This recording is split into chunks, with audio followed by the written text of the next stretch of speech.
Welcome back, Mets fans, to another week of Raise the Apple. Going to be a short and sweet one today. Our New York Mets, after winning 2 of 3 against the big bad LA Dodgers, won another series, won 2 of 3 against the Chicago White Sox. Lost the finale, kind of an ugly finale if you watch the game. There was no one in the stands. It was a gloomy day. It just wasn't a good game all around. Mets are off today before they host the Rockies this weekend. Then they head out west to battle the Dodgers for a 4-game set and then head to Colorado for a 3-game set. So, 6 of the next 10 games against the Colorado Rockies. You got to win probably 5 or 6 of those games if you're the Mets, honestly. But at the same time, it's weird because baseball is weird like that. You can't just say, oh, you're playing the worst team in the league, you have to sweep them every time. I know Yankees fans were talking a lot of smack online because the Mets lost a game to the White Sox as if they didn't lose a game to the Rockies last week.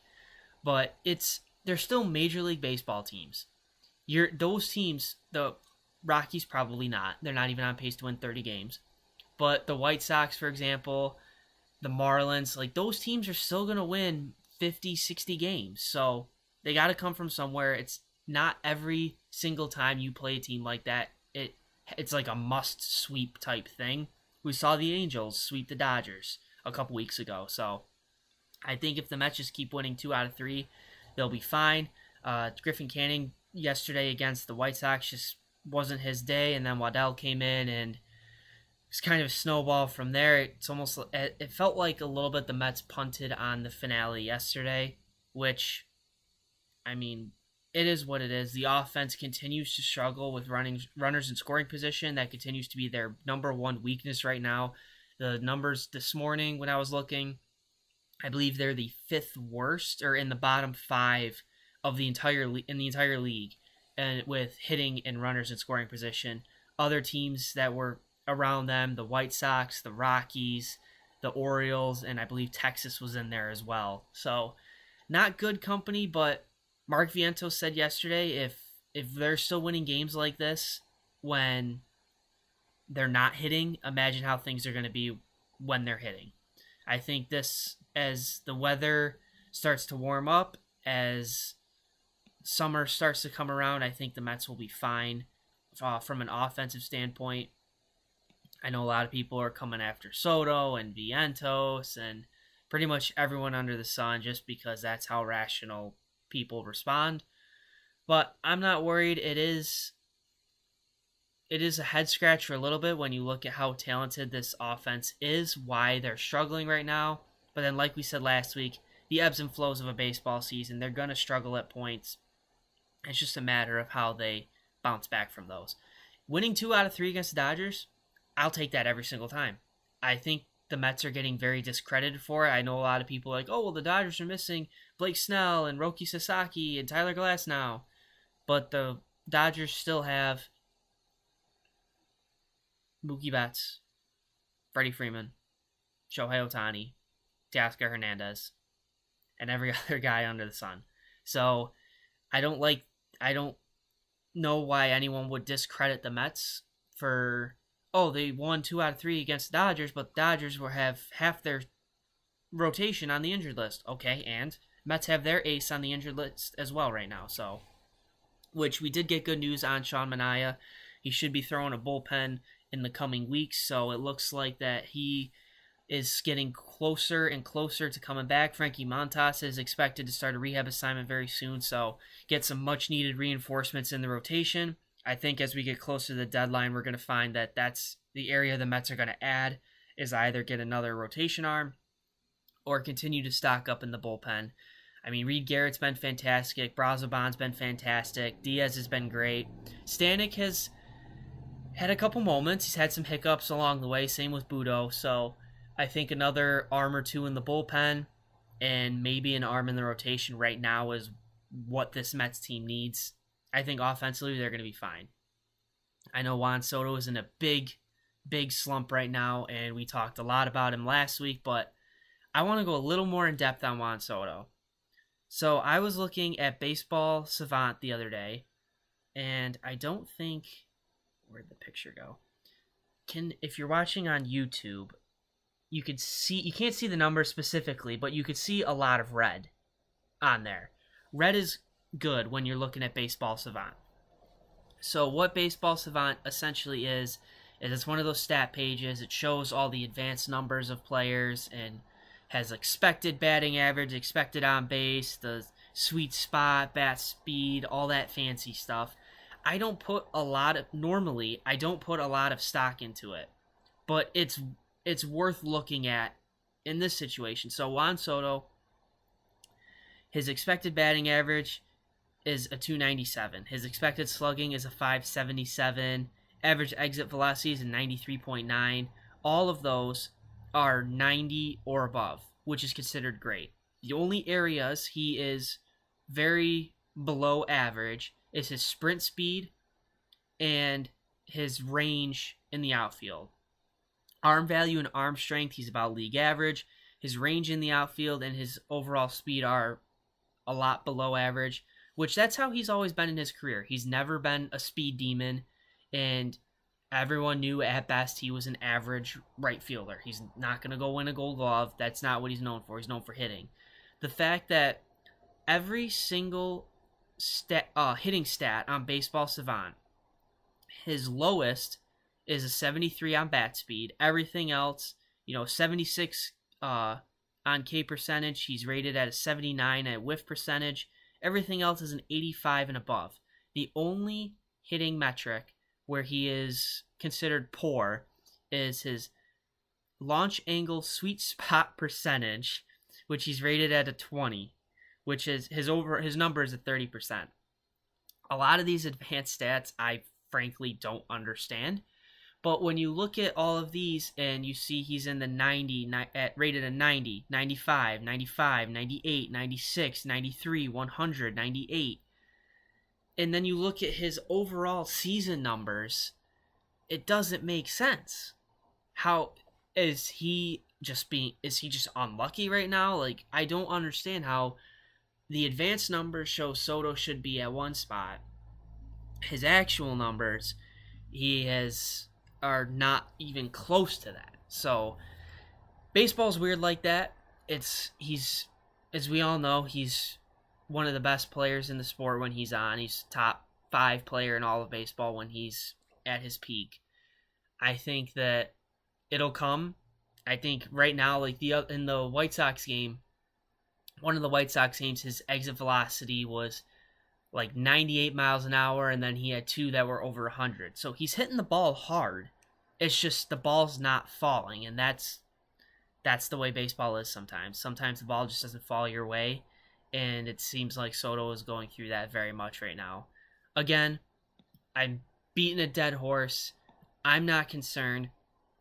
If we come to September and he's still hitting 220, 230, he's got 15 home runs, let's say, just for throwing a number out there, and 40 RBI, then yeah, that's a little like WTF is going on here. But I think it's still way too early to be concerned about him. I still stand by the end of the year, his numbers will be where they're supposed to be. But like I said, short and sweet this week. We're going to drive around the league and look at the standings update, see how everything's shaking out right now. Starting in the National League East, the Mets are 2.5 games back of the Phillies. The Phillies are playing a doubleheader with the Braves today. The Braves are 10.5 back after crawling their way back to 500, getting Ronald Acuna back, getting Spencer Strider back. They have now lost 3 straight, and they are 4 games under again. The Nationals 11 games back. The Marlins 13.5 back, with Sandy just pitching absolutely awful. They don't even have Sandy working for him right now, so a lot going wrong for the Miami Marlins. Out in the NL Central, the Cubs have a 3-game lead over the Cardinals. Brewers 6.5 back, Reds 7.5 back, and the Pirates 14.5 back. I think in the National League, the biggest surprise right now is the St. Louis Cardinals. They're 32-24. They have a plus 45 run differential, and they're 16-12 against teams better than 500. I think they're definitely in the National League as a team. They're the biggest surprise right now. Their offense has been good. Sonny Gray's been fantastic. I don't know if the Cardinals are going to be able to sustain it. I still think they're around a 500 team right now, but again, that's baseball. You never know what you're going to get, especially in the NL Central. It's the Cubs division to lose at this point with the way Pete Crow Armstrong's playing, and it's going to be an interesting summer in the Central. I'm curious to see how that division plays out. Out in the NL West, Dodgers have a 2-game lead on the Padres. Giants are sticking around. They're 3 out. The Diamondbacks are 7 out, and we're not going to mention the Colorado Rockies. There's just no point. If the season ended today, the 3 wildcard teams would be the Mets with the top wildcard spot. They're 2 games up on the Padres, with the Cardinals having the last wildcard spot, and then the Giants a game back, and Milwaukee 3.5 back. I do think those are going to change a little bit. I think the Mets and Phillies are going to be duking it out all summer. The runner-up is going to be the wild card, and obviously the other one's going to win the division. Cubs, I think, are going to hold strong in the Central. Dodgers are the Dodgers. So, realistically, I think the Padres are going to get one of those wild card spots. And really, I mean, everyone. So, the Giants, Brewers, Reds, Diamondbacks, Braves, Nationals are all within 6.5 games. There's plenty of time to make up 6.5 games. Miami's 9 back. Pirates are 11.5, and the Rockies are 23 back. I don't think those 3 are in it. I don't think the Nationals. And I'm starting to count out the Braves. But half the National League is within 5 games of those wild card spots. So that third wild card spot, I think, is going to be a fun race to watch as the summer goes on. And as we get closer to the trade deadline and all those things start leveling out, I think that'll be a lot of fun to watch into the summer.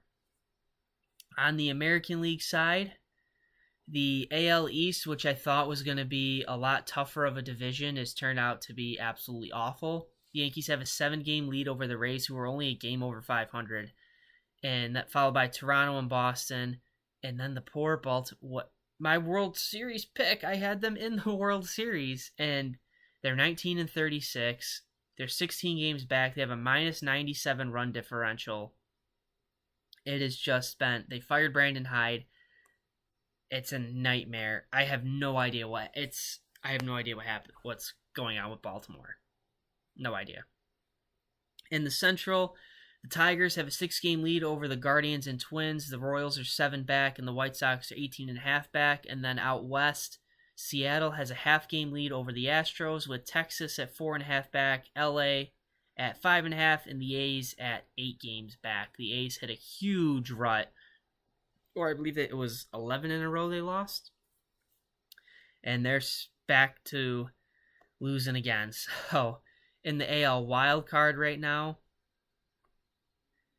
you have Cleveland, Houston, Minnesota, all tied at 30-25. The Royals are a game back. The Rays are 2 games back.